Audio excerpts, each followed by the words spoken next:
കുറച്ചു കാലത്തെ തയ്യാറെടുപ്പിന് ശേഷമാണ് ഇന്ന് ഒരു സ്പെഷ്യൽ ബോർഡ് കൂടിയത്.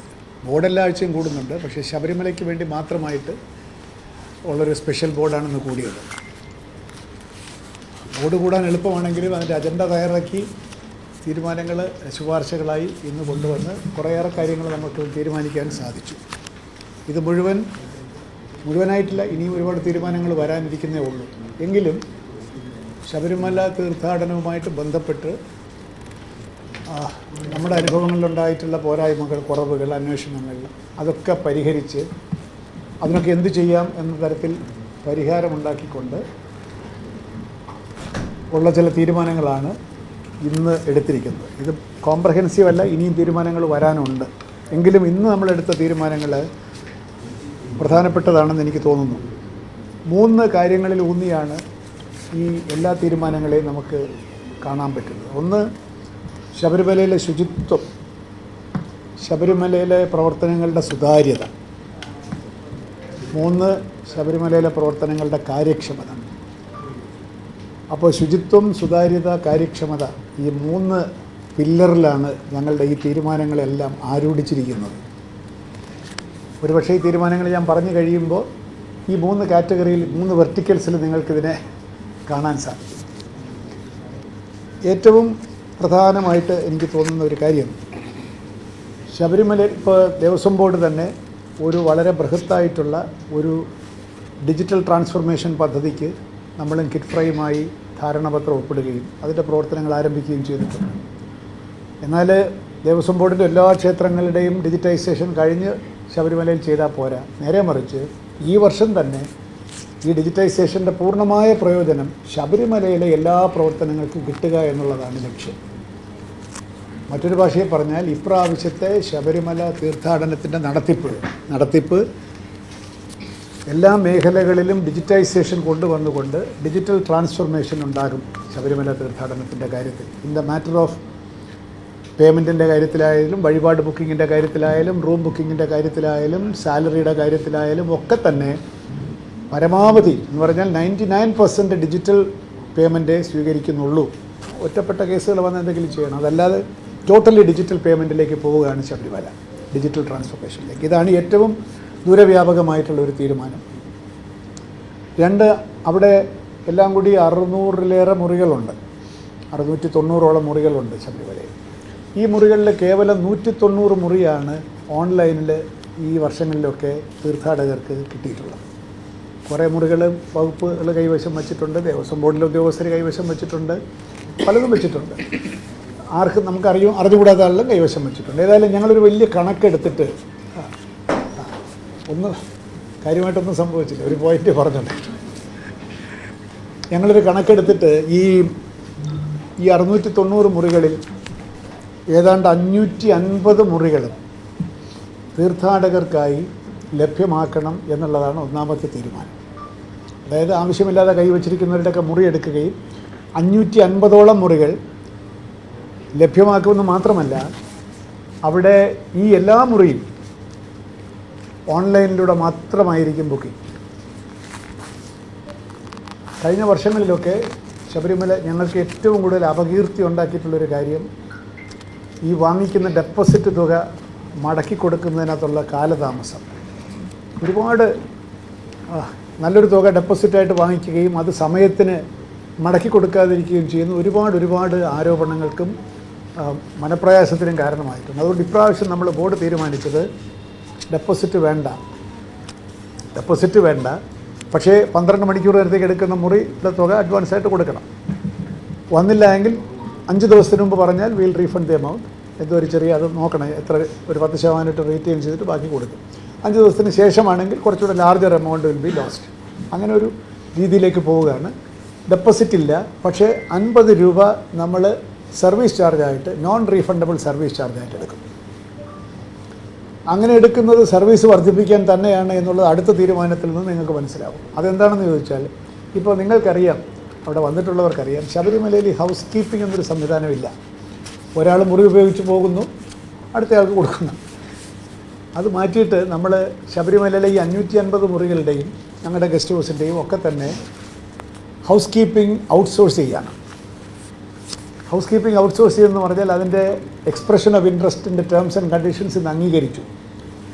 അതായത് 2 കോടി രൂപ മിനിമം വരുമാനം ഉണ്ടായിരിക്കണം ആ കമ്പനിക്ക്, അവർക്ക് ആവശ്യത്തിന് ജീവനക്കാരുണ്ടായിരിക്കണം, എക്സ്പീരിയൻസ് ഉണ്ടായിരിക്കണം.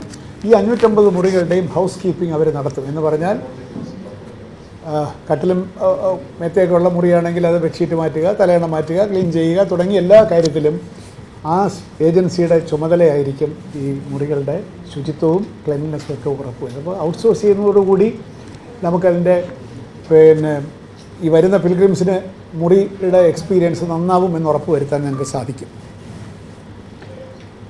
മറ്റൊന്നുകൂടി പറയുന്നുണ്ട്, നമ്മൾ തീരുമാനിച്ചു. അതായത് സാധാരണ അവിടെ ഈ അക്കോമഡേഷൻ വലിയ വിഷയമാണ്. പലരും എവിടെയെങ്കിലുമൊക്കെ വിരിവയ്ക്കുകയാണ്. മുറി വേണമെന്നുള്ളവർക്ക് വളരെ ഇന്നഡക്വേറ്റ് മുറിയാണ്. കാരണം 80,000, 90,000, 1,00,000 പേര് വരുന്നിടത്താണ് ആകെ ഞങ്ങൾക്ക് 600 മുറിയുള്ളത്. അത് തന്നെ എല്ലാവർക്കും കിട്ടുന്നില്ല. അപ്പോൾ ഒരു VIP-കളും ഇഷ്ടംപോലെ വരുന്നുണ്ട്. ഇവിടെ ഇപ്പോൾ ആകെ ഉള്ളതൊരു ശബരി ഗസ്റ്റ് ഹൗസാണ്. അവിടെ 57 മുറിയാണ് ആകെ ഉള്ളത്. അപ്പോൾ അവിടെ ഈ high power committee accommodation zone എന്ന് പറഞ്ഞിരിക്കുന്ന സ്ഥലത്ത് ശബരി ഗസ്റ്റ് ഹൗസിനോട് അതിൻ്റെ തെക്ക് വശത്തായിട്ട് ഹൈ പവർ കമ്മിറ്റിയുടെ അംഗീകാരത്തിന് വിധേയമായും ഹൈക്കോടതിയുടെ അനുമതിക്ക് വിധേയമായും 60 മുറികളുള്ള ഒരു പുതിയ ഗസ്റ്റ് ഹൗസ് സ്ഥാപിക്കണമെന്ന് തത്വത്തിൽ നമ്മളിന്ന് തീരുമാനിച്ചിരിക്കുകയാണ്. അതിൻ്റെ ഡിസൈനൊക്കെ അപ്രൂവ് ചെയ്തെങ്കിലും ടെൻറ്റേറ്റീവ്ലി ഇനിയിപ്പോൾ അംഗീകാരത്തിന് പോയിട്ട് ഒരു അക്രഡിറ്റഡ് ഏജൻസിയെ കൊണ്ട് എത്രയും പെട്ടെന്ന് അത് ചെയ്തെടുക്കാൻ സാധിക്കുമോ എന്നുള്ളൊരു ശ്രമം ആരംഭിക്കുകയാണ്.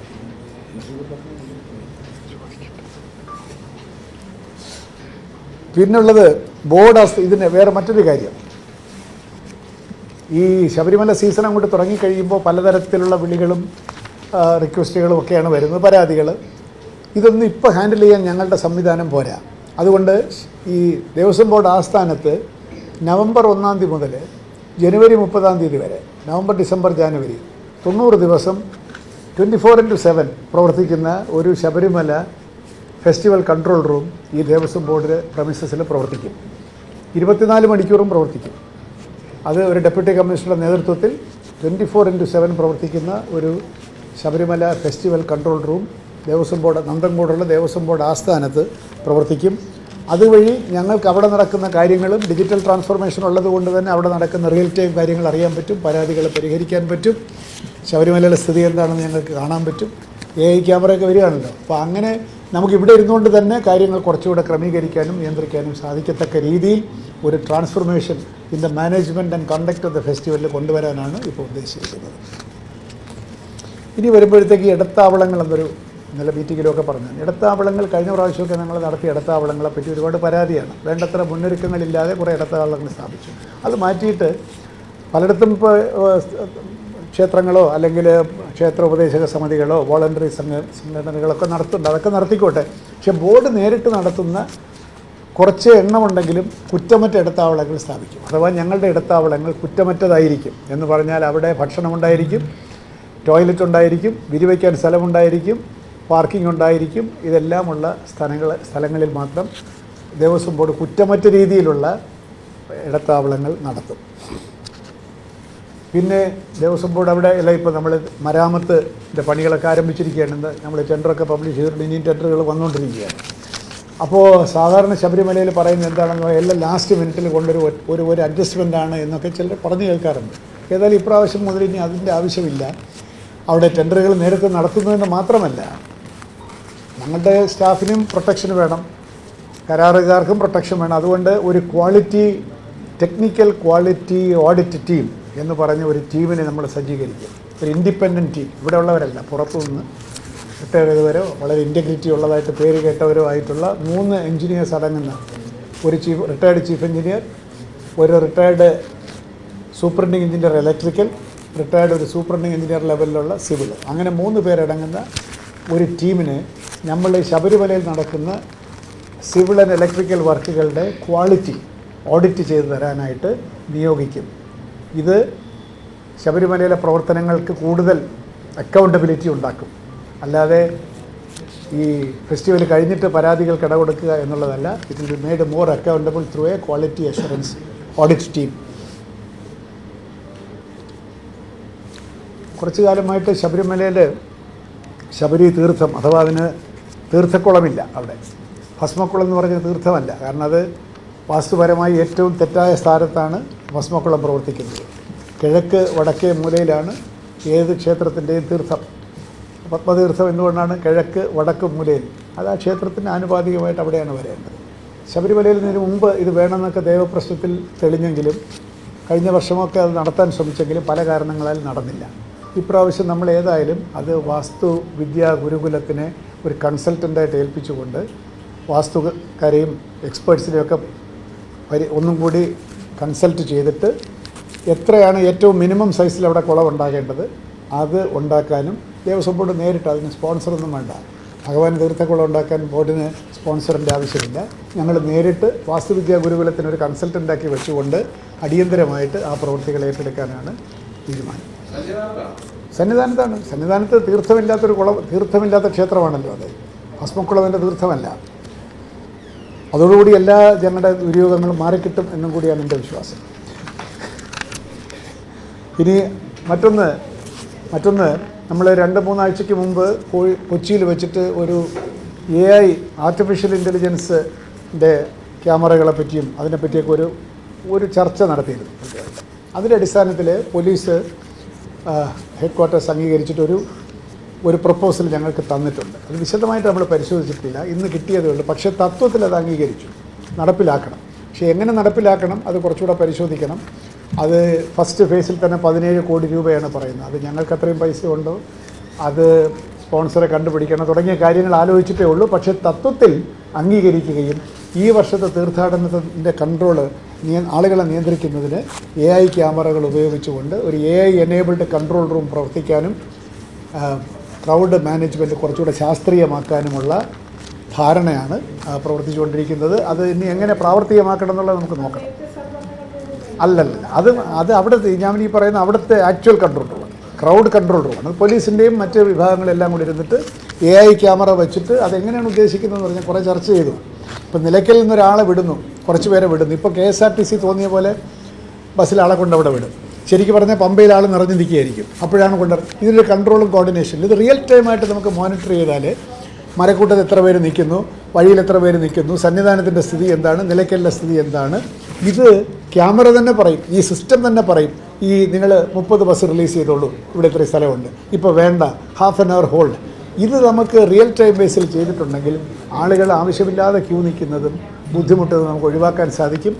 ഈ ടെക്നോളജി അവൈലബിളായ സാഹചര്യത്തിൽ നമ്മുടെ ശബരിമല തീർത്ഥാടനത്തിൻ്റെ മാനേജ്മെൻറ്റിൽ ഇത് ഉപയോഗിക്കാതിരിക്കുന്ന അധാർമികമാണെന്നാണ് നമ്മുടെ വിശ്വാസം. ഇത് പമ്പയിലായിരിക്കും ഇതിൻ്റെ കൺട്രോൾ റൂം എന്ന് പറയുന്നത്. പക്ഷേ നിലയ്ക്കലിലും ക്യാമറ ഉണ്ടാവും. നിലയ്ക്കൽ ക്യാമറ 450 ക്യാമറയാണ് പറഞ്ഞിരിക്കുന്നത്, AI ക്യാമറാസ്. വളരെ ഇൻ്റലിജൻറ്റ് ക്യാമറാസാണ്. പക്ഷേ ഇത് എങ്ങനെയെന്നുള്ള ഡീറ്റെയിൽസ് ഒന്നും ഞങ്ങൾ വർക്കൗട്ട് ചെയ്തിട്ടില്ല. ഞങ്ങളിപ്പോൾ ഇതൊക്കെ കഴിഞ്ഞിട്ട് ഇന്ന് രാവിലെ കിട്ടിയിട്ടേ ഉള്ളൂ. തത്വത്തിൽ ബോർഡ് അംഗീകരിച്ചു, വിൽ വർക്കൗട്ട് ദ മൊഡാലിറ്റീസ്. പക്ഷേ നടപ്പിൽ വരും. അതെങ്ങനെയെന്നുള്ളത് കൂടുതൽ ചർച്ച ചെയ്യണം. പിന്നെ ഉള്ളത് നമ്മൾ നേരത്തെ പറഞ്ഞിട്ടുണ്ട്. അവിടുത്തെ സാനിറ്റേഷൻ്റെ കാര്യത്തിന് 3 ബിൻ സിസ്റ്റം പുതിയ പ്രോട്ടോക്കോളൊക്കെ അംഗീകരിച്ചിട്ടുണ്ട്. മറ്റ് സംസ്ഥാനങ്ങളിൽ പോയിട്ട് പ്ലാസ്റ്റിക് നിരോധനത്തെപ്പറ്റിയും ഈ പമ്പയിൽ മുണ്ടഴിച്ച് കളയുന്നതിനെ പറ്റിയൊക്കെ ഒരു ബോധവൽക്കരണം നടത്താൻ ഞങ്ങൾ തീരുമാനിച്ചിരിക്കുകയാണ്. പിന്നെ ചില ആരോപണങ്ങളൊക്കെ വന്നല്ലോ. അവിടെ ഈ അഷ്ടാഭിഷേകം നടത്തുന്നത്, ഓരോ സ്വാമിമാർ കൊണ്ടു കൊടുക്കുന്നതൊക്കെ കൊണ്ട് അതെല്ലാം മാറ്റിയിട്ട് ശബരിമലയിൽ പ്രത്യേക സന്നിധാനത്ത് നടക്കുന്ന എല്ലാ വഴിപാടുകളും അവിടുത്തെ സെൻട്രൽ സ്റ്റോറിൽ സാധനങ്ങൾ വാങ്ങി അക്കൗണ്ട് ചെയ്ത് അവിടുന്ന് എടുത്തു കൊടുക്കുന്ന സംവിധാനമേ ഇനി അവിടെ ഉണ്ടാവുള്ളൂ. അല്ലാതെ ഏതെങ്കിലും സ്വാധീനമുള്ള സ്വാമി കൊണ്ട് നേരിട്ട് നടത്തുന്ന പരിപാടിയൊന്നുമില്ല. അതൊക്കെയാണ് ഇപ്പോൾ ആരോപണങ്ങൾ വന്നത്. സോ സെൻട്രൽ സ്റ്റോർ ശക്തിപ്പെടുത്തുകയും ആ എല്ലാ വഴിപാട് സാധനങ്ങളും പാൽ ഉൾപ്പെടെയുള്ള പെരിഷബിൾ ഉൾപ്പെടെയുള്ള സാധനങ്ങൾ സെൻട്രൽ സ്റ്റോറിൽ സ്റ്റോക്ക് എടുത്തിട്ടേ കൊടുക്കാൻ പാടുള്ളൂ. സോ ദാറ്റ് ഇത്തരത്തിലുള്ള ആരോപണങ്ങൾ പറയുന്നു ഇനി ഉണ്ടാവരുതെന്നുള്ളതാണ്. മറ്റൊരു കാര്യം ഇന്ന് നമ്മൾ തീരുമാനിച്ചത് പടിപൂജ. അത് സീസൺ സമയത്തില്ല, സീസൺ അല്ലാത്ത സമയത്ത് മകരവിളക്ക് കഴിഞ്ഞതിന് ശേഷമുള്ള മാസപൂജകളിലാണ് പടിപൂജ. അപ്പോൾ 2048 വരെ പടിപൂജ ബുക്ക്ഡാണ്. എന്തുകൊണ്ടെന്ന് ചോദിച്ചാൽ ഒരു ദിവസം ഒരു പടിപൂജയെ അനുവദിക്കുള്ളൂ. 1,30,000 രൂപയോ മറ്റോ ആണ് അതിൻ്റെ.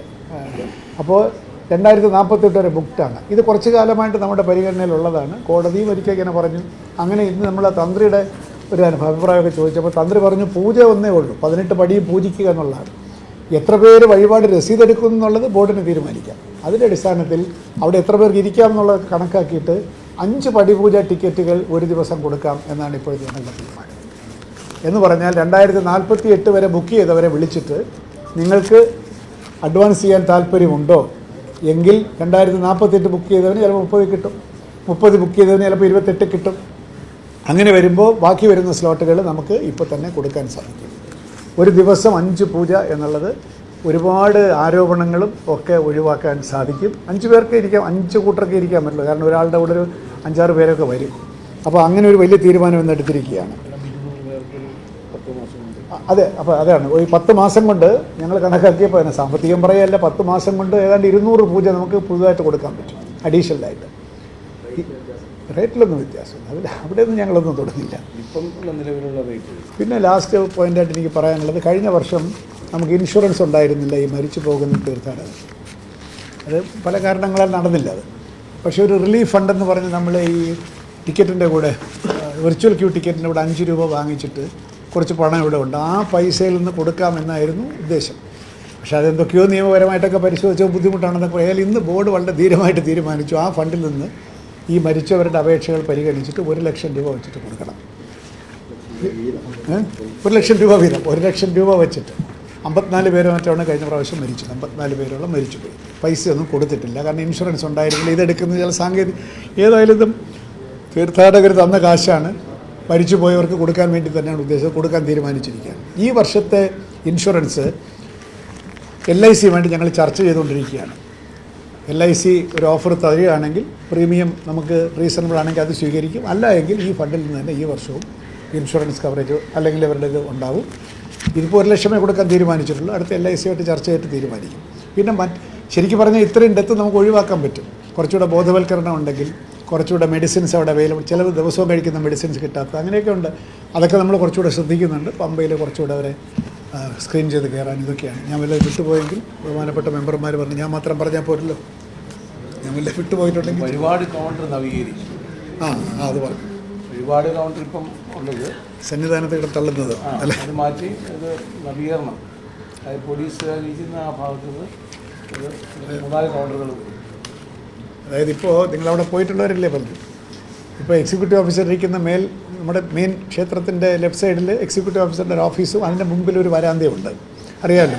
അവിടെ എപ്പോൾ നോക്കിയാലും ആയിരക്കണക്കിന് ആളുകൾ തങ്ങി. എന്തിനാണെന്ന് എനിക്ക് മനസ്സിലായിട്ടില്ല. അയ്യപ്പനെ കണ്ട് ഇത്രയും പേര് ക്യൂ നിൽക്കുകയല്ലേ, ഇവരെന്തിനാണ് ഇവിടെ കിടന്ന് കറങ്ങുന്നത്? കണ്ടു തൊഴുത് പോകണ്ടേ?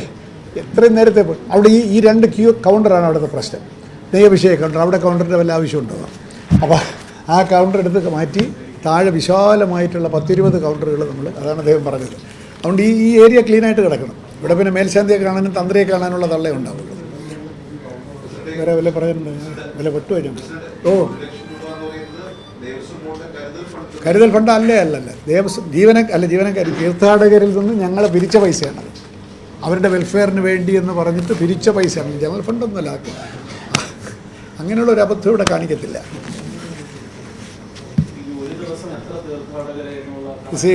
ഇത് ഇപ്പോൾ അവിടെ നമുക്കറിയാമല്ലോ, പടി ആണല്ലോ ലിമിറ്റിംഗ് ഫാക്ടർ. 80,000 ഇപ്പോൾ സാധാരണഗതിയിൽ. 80,000 ഒന്നും അല്ല കയറുന്നത് നമുക്കറിയാം. എന്തായാലും ആളുകൾ ക്യൂ നിൽക്കേണ്ടി വരും. നമുക്ക് ആകെ ചെയ്യാൻ പറ്റുന്നത് 80,000 90,000 കൊടുത്തോളൂ. ഈ ക്യൂ നിൽക്കുന്നതിൻ്റെ ക്വാളിറ്റി, അവരുടെ വെയിറ്റിംഗ് ടൈമിൻ്റെ ക്വാളിറ്റി നിയന്ത്രിക്കുകയല്ല, വേറെ ഒന്നും ചെയ്യാനില്ല. അത് നിലയ്ക്കൽ കൂടുതൽ സൗകര്യം. അതൊക്കെ ഞാൻ വേറൊരു മീറ്റിങ്ങിൽ പറയാം. നിലയ്ക്കൽ കുറച്ചുകൂടെ ഹോൾഡിംഗ് കപ്പാസിറ്റി ഉണ്ടാക്കുക. എന്നിട്ട് നമ്മൾ കലാപരിപാടികൾ പോലും വൈകിട്ട് നടത്തുന്നതിനെപ്പറ്റി ചിന്തിക്കുകയാണ് നിലയ്ക്കലിലും ഒക്കെ. കാരണം അവർ എത്ര നേരം ചുമ്മാ ഇരിക്കും. അപ്പോൾ തെലുങ്കിലും കന്നഡയിലും ഒക്കെ ചില പാട്ടുകളൊക്കെ കേൾപ്പിച്ച് അവരവിടെ ഇരുത്തി ഈ AI ഉണ്ടെങ്കിൽ നമുക്ക് പറയാം, ഇപ്പോൾ റെഡിയാണ്, നിങ്ങൾ പോക്കോ. ഇതിപ്പോൾ അതില്ലാതെ വന്നു കയറി മണിക്കൂറുകളോളം നിൽക്കുന്നു. കഴിഞ്ഞ പ്രാവശ്യം കണ്ടില്ലേ, 12 മണിക്കൂർ നിന്നു. എന്തിനാത്? അത് നമ്മുടെ ഒരു പ്ലാനിങ്ങിൻ്റെ അഭാവമാണ്. ഈ അത് നിജപ്പെടുത്തിയ ബാക്കിയുള്ളവർ എങ്ങനെ തൊഴും? നമ്മൾ പറയുന്ന ആളിലല്ലല്ലോ വരുന്നത്. ഒരു ദിവസം 1 ലക്ഷം പേരവിടെ വരുന്നു. ഒരു കാര്യം നമ്മളിപ്പോൾ ഞാൻ പറഞ്ഞല്ലോ, മറ്റ് സംസ്ഥാനങ്ങളിൽ ഞങ്ങൾ പോകാൻ വിചാരിക്കുകയാണ്. എന്തിനാണെന്ന് വെച്ചാൽ അവിടെ പബ്ലിസിറ്റിയൊക്കെ കൊടുക്കണം. നിങ്ങൾ പിന്നെ ഈ പ്രയർ ബുക്കിംഗ് ഇല്ലാതെ, വിർച്വൽ ക്യൂ ബുക്കിംഗ് ഇല്ലാതെ വരരുത്. ഇവിടെ വന്ന് എങ്ങനെയെങ്കിലും അഡ്ജസ്റ്റ് ചെയ്ത് കയറാമെന്നുള്ള വിചാരം വേണ്ട. വരരുത്. വന്നാൽ നിങ്ങളുടെ ടൈം സ്ലോട്ടിൽ തൊഴാൻ പറ്റുമോ എന്നുള്ളതിന് വ്യാപകമായ പബ്ലിസിറ്റി കൊടുക്കണം. ഇപ്പോൾ ആളുകൾ അത് തമിഴിലൊക്കെ ഉണ്ടല്ലോ, അതിൻ്റെ ഒന്നും ആവശ്യമില്ല, നമുക്ക് പോയാൽ തൊഴാം. ഇപ്പോഴും പോലീസുകാർ ആരെയും കുറച്ച് തടസ്സപ്പെടുത്തുമെങ്കിലും ബുക്കിംഗ് ഇല്ലാത്തവരെയും അവസാനം അങ്ങ് കയറ്റും. കാരണം ഇത് ക്ഷേത്രമാണ്. തൊഴാൻ വന്നിട്ട് തൊഴാൻ പറ്റാതെ പോകുന്നൊരവസ്ഥ ഉണ്ടാവരുതെന്ന് വിചാരിച്ച് എല്ലാവരും കയറ്റുന്നുണ്ട്. അത് പതുക്കെ ബോധവൽക്കരണത്തിലൂടെ മാത്രമേ നമുക്ക് ചെയ്യാൻ പറ്റൂ. അല്ലാതെ 80,000 പേരെ പറ്റുള്ളൂ, രണ്ടെണ്ണം വന്നാൽ നിങ്ങൾ തിരിച്ചു പോകുമെന്ന് പറയാനുള്ള ഒരു സെറ്റപ്പ് അല്ലല്ലോ അവിടെ. പക്ഷേ നാട്ടുകാരറിയണം, നേരത്തെ ബുക്ക് ചെയ്ത് വരണം. അത് പിന്നെ മകരവിളക്ക് എടുക്കുമ്പോൾ നമ്മൾ ഇത് കയ്യിൽ നിന്ന് വിട്ടു പോകുമല്ലോ. എന്നാലും കുറച്ചൊക്കെ ക്രമീകരണങ്ങൾ വരുത്തിയാൽ നന്നായിരിക്കും എന്ന് എനിക്ക് തോന്നുന്നു. പിന്നെ 18-ാം പടി കൂടെ കയറുന്ന 4000 പേരിൽ 1 മിനിറ്റ് കയറുള്ളൂ, അല്ല 1 മണിക്കൂറിൽ കയറുള്ളൂ അല്ലേ? ആ അത് പറയാൻ വിട്ടുപോയി. വർഷങ്ങളുള്ള പഴക്കമുണ്ടെന്ന് പറഞ്ഞപ്പോഴാണ് എനിക്ക് ഓർമ്മ വന്നത്. ഈ കർക്കിടക മാസ പൂജ കഴിഞ്ഞാലുടൻ ചിങ്ങം തുടങ്ങുന്നതിന് മുമ്പ്, നമ്മൾ നാട്ടിലൊക്കെ പണ്ട് ആടിയറുതി എന്ന് പറയുമല്ലോ, കർക്കിടക മാസത്തിലാണല്ലോ ഇത് ചെയ്യുക. കർക്കിടക 30-നാണല്ലോ തൂത്തുവാരി കളയുന്നത് എന്ന് പറഞ്ഞതുപോലെ ഗ്രീൻ കേരള മിഷനുമായിട്ട് നമ്മൾ ധാരണയായി. എന്നിട്ട് ഒരു ഡീപ്പ് ക്ലീനിങ് എന്ന് പറഞ്ഞാൽ സാധാരണ തൂത്തുവാരി സൈഡിലോട്ട് ഇടലല്ല, അങ്ങനെ കാലാകാലങ്ങളിൽ സൈഡിലോട്ടിട്ട മാലിന്യങ്ങൾ മുഴുവൻ നമ്മളിപ്പോൾ പിന്നെ അത് ടെൻഡർ വിളിക്കാൻ പോവാണത്. അത് ജോലിക്കാർക്ക് കാശ് കൊടുത്ത് തന്നെ ഇത് മുഴുവൻ വാരിയെടുത്ത് ഗ്രീൻ കേരളയുമായിട്ട് നമ്മളൊരു MOU ആയി അവരിത് കൊണ്ടുപോകാൻ തയ്യാറാണ്. എത്രയെങ്കിലും ടണ്ണുണ്ടാവും. നമ്മൾ എന്തവിടെ പുതുക്കിയാലും ഇതവിടെ കിടക്കുന്നിടത്തോളം കാലം ശബരിമലയിലെ ബാക്ടീരിയൽ ലോഡ് വളരെ വലുതാണ്. അത് ഒഴിവാക്കണമെങ്കിൽ we should start on a clean slate, literally clean സ്ലേറ്റിൻ്റെ ഈ ക്ലീനിങ് ആണ് ഇപ്പോൾ നമ്മൾ കർക്കിടകത്തിൽ നടത്താൻ പോകുന്നത്. പിന്നെ ചിങ്ങത്തിൽ ക്ലീനിങ് കുറച്ചുകൂടെ നന്നാക്കിയാൽ മതി. പിന്നെ ഗ്രീൻ പ്രോട്ടോക്കോളൊക്കെ വന്നു കഴിയുമ്പോൾ കുറച്ചുകൂടെ നന്നാവും. പിന്നെ ബോധവൽക്കരണമാണ് പ്രധാനം. ആരും മനഃപൂർവ്വം ചെയ്യുന്നില്ല, ദേരൊണ്ണു നോക്കാൻ നമുക്ക് ഇപ്രാവശ്യം അതൊക്കെ മാറും. ഉണ്ട് തീരുമാനിച്ചു എല്ലാ ദിവസവും അന്നദാനം പൂർണ്ണമായിട്ട് നമ്മൾ കോൺട്രാക്റ്റ് ഒരാളിന് ഇത്ര രൂപ എന്ന് പറഞ്ഞ് ഏൽപ്പിക്കുകയാണ്. മെനു നമ്മൾ കൊടുക്കുകയാണ്. എല്ലാ ദിവസവും ഉച്ചയ്ക്ക് സദ്യ, രാത്രി പിന്നെ കഞ്ഞി തന്നെയാണ് പലയിടത്തും പറഞ്ഞിരിക്കുന്നത്.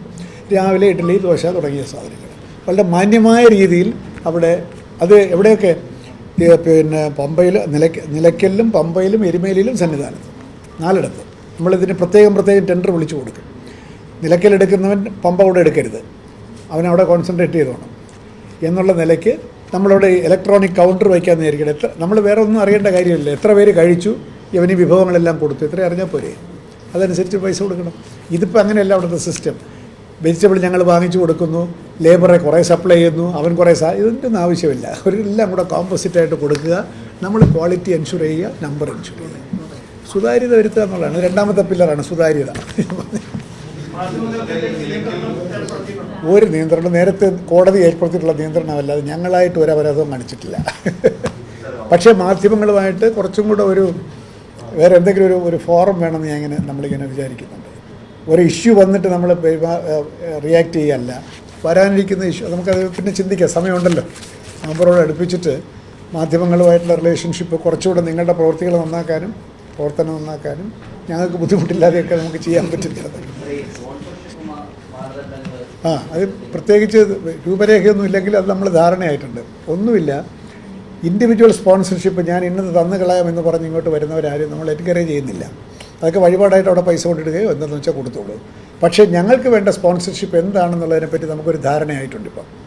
അത് ഞങ്ങൾ ഇൻസ്റ്റിറ്റ്യൂഷണൽ സ്പോൺസർ എടുത്ത് മാത്രമേ പോകുന്നുള്ളൂ. വേറെ CSR ഫണ്ടിലോ അല്ലാതെ ഇൻഡിവിജ്വൽ സ്പോൺസേഴ്സിലേക്ക് പോകുന്നില്ല. ഇങ്ങോട്ട് വരുന്ന സ്പോൺസർഷിപ്പ് സ്വീകരിക്കുന്നുമില്ല. ഇനി വരാനുണ്ട്.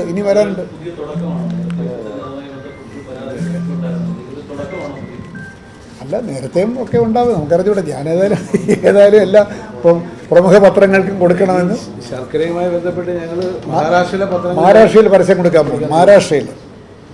മഹാരാഷ്ട്രയിലാണല്ലോ ശർക്കര വരുന്നത്. ഞങ്ങൾ മറാഠി ഹിന്ദി പത്രത്തിൽ പരസ്യം കൊടുക്കും. സുതാര്യത അതായിരിക്കട്ടെ നമ്മുടെ മുദ്രാവാക്യം. അക്കാര്യങ്ങൾ നമുക്ക് വേറൊരു അവസരത്തിൽ ചർച്ച ചെയ്യാം. കാരണം അത് പോലീസുമായിട്ട് കുറച്ചുകൂടെ ഡീറ്റെയിൽഡ് ചർച്ച വേണം. ഇത് എന്താണ് ലീഡ് പീരീഡുള്ള കാര്യങ്ങളെ ഇത് തീരുമാനിച്ചിട്ടുള്ളൂ. അത് പോലീസുമായിട്ട് വിശദമായ ചർച്ച ആവശ്യമുണ്ട്. എനിക്ക് തന്നെ അതിനകത്ത് പരാതി അതിപ്പോൾ അവരുമായിട്ടൊന്നും കൂടെ ചർച്ച ചെയ്തോട്ടെ, വേറെ പ്രശ്നങ്ങളില്ലാതെ. ഇനി ഓരോ ഡിപ്പാർട്ട്മെൻറ്റുമായിട്ട് നമ്മൾ ചർച്ച ചെയ്യും. പോലീസുമായിട്ടും ഹെൽത്തുമായിട്ടും ഒക്കെ വിശദമായിട്ടുള്ള ചർച്ച ഉണ്ട്.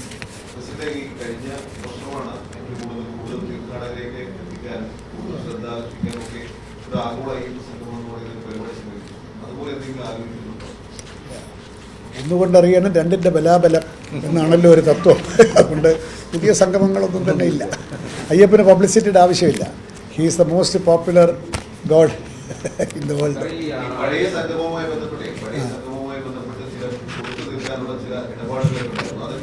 എന്ന് നടന്നുള്ളൂ, അതൊക്കെ നടക്കുന്നുണ്ട്. അതൊക്കെ അതിൻ്റെ മുറ പോലെ നടക്കും. ഒരു അക്രഡിറ്റ് ഏജൻസി കൊടുക്കുന്നതിനെ പറ്റി ചിന്തിക്കുന്നുണ്ട്, ULCC കൊടുക്കുന്നതിനെ പറ്റി ചിന്തിക്കും. അത് വേറെ, അത് ഞങ്ങളുടെ സംഗമത്തിന് ഞങ്ങൾ കിട്ടിയ കാശൊക്കെ കൊടുത്തു. ഇനി കൊടുക്കാനുണ്ട്. അവരുടെ കണക്ക് അവരവരുടേതെന്ന് ഞങ്ങളുടേതെന്നും പറയുന്ന പൈസ കൊടുക്കാനുണ്ട്. അതവിടെ കിടക്കട്ടെ. എല്ലാ പ്രശ്നങ്ങളും തീരുന്നു. ചർച്ച ഞങ്ങളുടെ സ്പോൺസർഷിപ്പിൽ കിട്ടിയ തുക, ഈ സ്പോൺസർഷിപ്പ് എന്ന് പറഞ്ഞ് നമ്മൾ ഇറങ്ങിയല്ലോ, അങ്ങനെ 4 കോടിക്ക് താഴെ കിട്ടി. GST പോയിട്ട് 3 കോടി സംതിങ് കിട്ടി. അതിനകത്ത് ഇനി കൊടുക്കാൻ ബാക്കിയുണ്ടായിരുന്ന തുക അവർക്ക് കൊടുക്കുന്നതിൽ വിരോധമൊന്നുമില്ല, അത് കൊടുക്കും. ഞാനീ പറഞ്ഞ കാര്യങ്ങളെല്ലാം തന്നെ ആ വിഷൻ പ്ലാനിനകത്തെന്നാണ് ഞങ്ങളുടെ പ്രചോദനം. അത് നിങ്ങൾ നോക്കിക്കണം, അത് എല്ലാവർക്കും തരുന്നുണ്ട്. ഈ വിഷൻ പ്ലാനാണ് ഞങ്ങളുടെ ഒരു ഗൈഡിങ് ഫോഴ്സ്. അതുകൊണ്ടാണ് അക്കോമഡേഷൻ സോണിനകത്ത് ടാക്ട് എന്ന് പറഞ്ഞാൽ ഇനി നമുക്ക് കോൺക്രീറ്റ് ജംഗിളാക്കാനല്ല ഉദ്ദേശം. അക്കോമഡേഷൻ സോണിൽ ഈ മാസ്റ്റർ പ്ലാൻ അനുവദിക്കുമെന്നൊരു ഉറപ്പ് കിട്ടിയതിലാണ് ഞാനത് പറയാൻ കാര്യം. ഞങ്ങളവിടെ പോയപ്പോൾ ഈ സോണിൽ വേണമെങ്കിൽ ഒരു കെട്ടിടമാകാം, അവിടെയാണെങ്കിൽ അക്കോമഡേഷൻ ഭയങ്കര തള്ളാണല്ലോ. അപ്പോൾ ആ സോണിൽ ചെയ്യുന്നതിന് വിരോധമില്ല, അത് ചെയ്യാൻ പറ്റുമെന്ന് എനിക്ക് തോന്നുന്നു. ഒരു 5 to 6 crores മതി നമ്മൾ കണക്കാക്കിയപ്പോൾ. പക്ഷേ ഈ അനുമതികളൊക്കെ വാങ്ങിച്ചിട്ടേ ചെയ്യുള്ളൂ. ചോദിക്കും.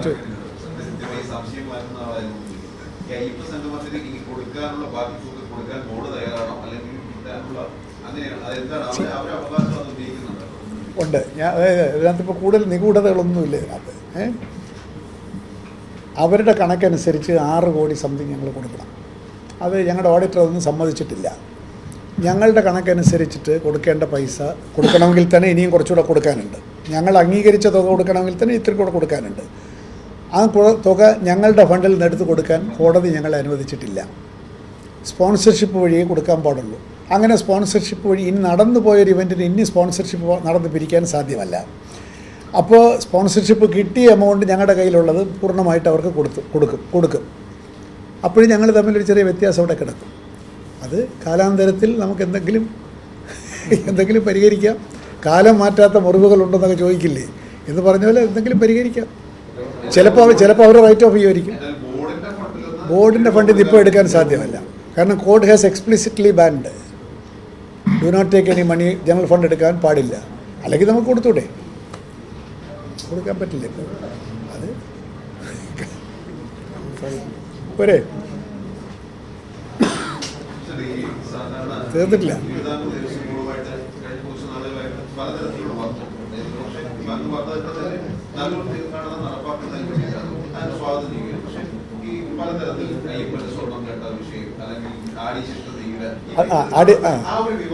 ഞാൻ ഒരു പോയിന്റ് ഞാനൊന്ന് ക്ലാരിഫൈ ചെയ്തിട്ട് നമുക്ക് പിരിയാം. ഈ വിവാദങ്ങളെപ്പറ്റി ഏറ്റവും കൂടുതൽ വേദനിക്കുന്നത് ഞങ്ങൾ തന്നെയാണ്. കാരണം ഞങ്ങളാരും കണ്ടിട്ടില്ല. പക്ഷേ ബോർഡുമായിട്ട് ബന്ധപ്പെട്ട് പറയുന്ന വാർത്തകളൊക്കെ തന്നെ ഞങ്ങൾക്ക് സങ്കടം ഉണ്ടാക്കുന്ന വാർത്തകളാണ്. ഇതൊന്നും ശബരിമലയിൽ ആവർത്തിക്കരുത്. ഞാൻ ഈ സുതാര്യത, കാര്യക്ഷമത എന്നൊക്കെ പറഞ്ഞതിൻ്റെ അർത്ഥം അതാണ്. ഇപ്പോൾ നമ്മൾ ചെയ്തിരിക്കുന്നത് എന്തെന്ന് വെച്ചാൽ, ഞാൻ പറഞ്ഞല്ലോ, ഒരുപാട് തയ്യാറെടുപ്പോട് കൂടിയിട്ടാണ് ഇന്നത്തെ ബോർഡ് കൂടിയെന്ന് ഞാൻ പറഞ്ഞതിൻ്റെ അർത്ഥം.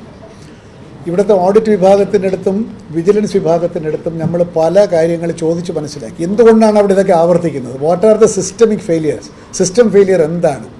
അത് മുഴുവൻ നമ്മൾ ടൈറ്റൻ ചെയ്യും. ഇപ്പോൾ ഇന്ന് ഉദാഹരണത്തിന് നമ്മളതിപ്പോൾ ഉച്ചയ്ക്ക് ശേഷം വച്ചിരിക്കുകയാണ്. അവിടെ ആടിയശിഷ്ട നെയ്യെ സംബന്ധിച്ചിട്ട് കോടതി തന്നെ ഒരുപാട് മോശമായ പരാമർശങ്ങൾ നടത്തി. പരാമർശങ്ങൾ മോശമാണെന്നല്ല, മോശമായ കാര്യങ്ങളായതുകൊണ്ട് മോശമായ പരാമർശങ്ങൾ നടത്തി. എന്നാൽ ഇതിനി ആവർത്തിക്കരുത്. അവിടെ ആവർത്തിക്കാതിരിക്കാനായിട്ട് താഴെ നിന്ന് എഴുതി വന്ന നിർദ്ദേശങ്ങളുണ്ട്. ഞങ്ങൾക്കത് വളരെ ഡീറ്റെയിൽ ആയിട്ട് പരിശോധിച്ച് അവിടെ ഇത്തരത്തിലുള്ള കുഴപ്പങ്ങൾ ശബരിമലയിൽ ഉണ്ടാകരുത് എന്നുള്ളതാണ് ഞങ്ങളുടെ ഏറ്റവും വലിയ സ്വപ്നം. അതിനുവേണ്ടി നിരന്തരമായിട്ട് ഓഡിറ്റിൻ്റെ ആളോടും ഞങ്ങളുടെ വിജിലൻസുകാരോടും നമ്മൾ ആശയവിനിമയം നടത്തിക്കൊണ്ടിരിക്കുകയാണ്. എന്തുകൊണ്ടാണ് ഇത് സംഭവിക്കുന്നത്? അത് സംഭവിക്കരുത്. ഇപ്പോൾ ഉദാഹരണത്തിന് കഴിഞ്ഞ പ്രാവശ്യം ഡെയിലി വേജസ് എംപ്ലോയീസ് ഓരോരുത്തർ 50 ലക്ഷം രൂപയും 25-30 ലക്ഷം രൂപ എന്തുകൊണ്ട് സംഭവിക്കുന്നു? മനസ്സിലാക്കണം. അങ്ങനെ മനസ്സിലാക്കിക്കൊണ്ടിരിക്കുകയാണ്. ഇത്തരത്തിൽ നെഗറ്റീവായിട്ടുള്ള വാർത്തകളാൽ ശബരിമല വാർത്തകളിൽ ഇടം പിടിക്കരുത് എന്നുള്ള നിർബന്ധ ബുദ്ധിയോട് കൂടിയിട്ടാണ് ദേവസ്വം ബോർഡ് പ്രവർത്തിച്ചുകൊണ്ടിരിക്കുന്നത്. ഇനി ഇത് ഫസ്റ്റ് ലോട്ടേ ആയിട്ടുള്ളൂ. ഇനി ഞങ്ങൾ പുതിയ തീരുമാനങ്ങളുമായി നിങ്ങളെ കാണും. നമുക്ക് വളരെ നിർബന്ധമാണ് ശബരിമല തെറ്റായ വാർത്തകളിൽ സ്ഥാനം പിടിക്കരുത്. Sabarimala should be known for its positive news. അതിലേക്കുള്ളൊരു എളിയ പരിശ്രമമാണ് ഞങ്ങളൊക്കെ നടത്തിക്കൊണ്ടിരിക്കുന്നത്. അയ്യപ്പൻ്റെ ഇച്ഛ അതാണെങ്കിൽ ഞങ്ങൾ വിജയിക്കും.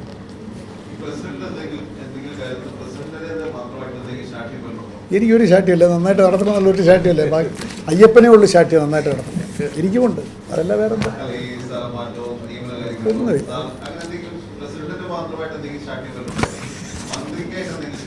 ഒന്നുമില്ല. നിങ്ങളുണ്ടാക്കുന്ന ഒരു വാർത്തയും വാസ്തവമല്ല. ഒന്നുമില്ല, എല്ലാം തീർന്നല്ലോ. Thank you very much. കൂടുതൽ വാർത്തകൾക്ക് News 18 Keralam YouTube channel subscribe ചെയ്യുക.